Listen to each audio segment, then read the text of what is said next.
تشرب شاي؟ مش لازم. كوّن علاقات، لإنه العلاقات مهمة جدًا، جدًا، جدًا، هتساعدك. يعني السلام عليكم ورحمة الله وبركاته. لو أنت متغرّب زي حالاتنا أو بتفكّر تسافر، شوية نصايح تعملهم بإذن الله عشان الدنيا تبقى معاك فُلّلي. أول حاجة لمّا توصل البلد اللي أنت مسافر ليها، أول حاجة تعملها إنك تفهم ثقافة البلد وتتعلم لغتهم أو لهجتهم. بمعنى هنا في السعودية اللغة واحد طبعًا، لكن اللهجات بتختلف. يعني في مصطلحات عندنا في مصر تمام قشطة ما فيهاش أي مشكلة، هنا في السعودية لأ، تعتبر مشكلة، والعكس صحيح، في هنا بعض المصطلحات عادية، لكن في مصر إحنا ممكن تسبب لنا حساسية شوية، ناخدها بشكل شوية مش أفضل شيء. فدي بتفهمها مع طبعًا مع الاحتكاك والممارسة معاهم والكلام، بتفهمها.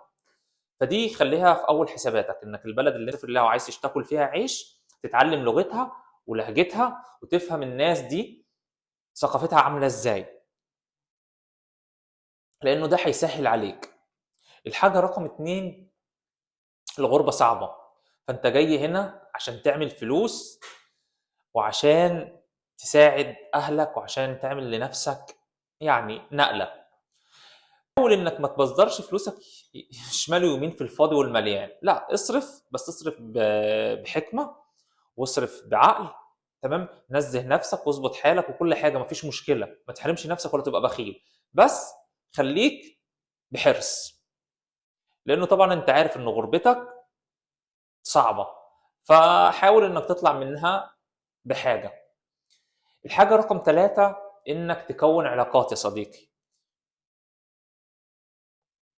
تشرب شاي؟ مش لازم. كوّن علاقات، لإنه العلاقات مهمة جدًا، جدًا، جدًا، هتساعدك.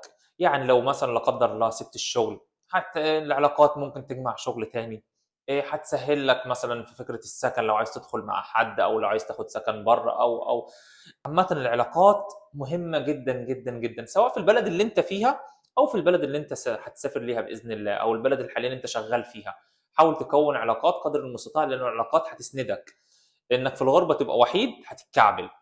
فحاول إنك تبني علاقات، بس علاقات تكون مع ناس إيجابيين، يعني ناس مش بيحطموك، مش كلّهم حقد وكلّهم حسد وكلّهم كره ونميمة وفكرة بقى الكلام الكتير، لأ، حاول إنك يعني أنت بتكوّن علاقات، حاول إنك أنت تبني العلاقات دي وتكوّنها مع أشخاص يفيدوك.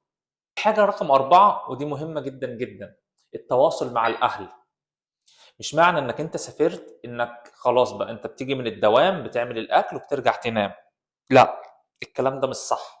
حاول إنك طول الوقت تخلّي بينك وبين أهلك اتصال، لازم تكلمهم على الأقل فيديو كول، تسأل عليهم، تشوفهم بتاع، تبقى عايش معاهم الأحداث حتى لو أنت مش موجود physical، لكن بالتواصل وبالمكالمات وكده أنت معاهم في كل تفصيلة.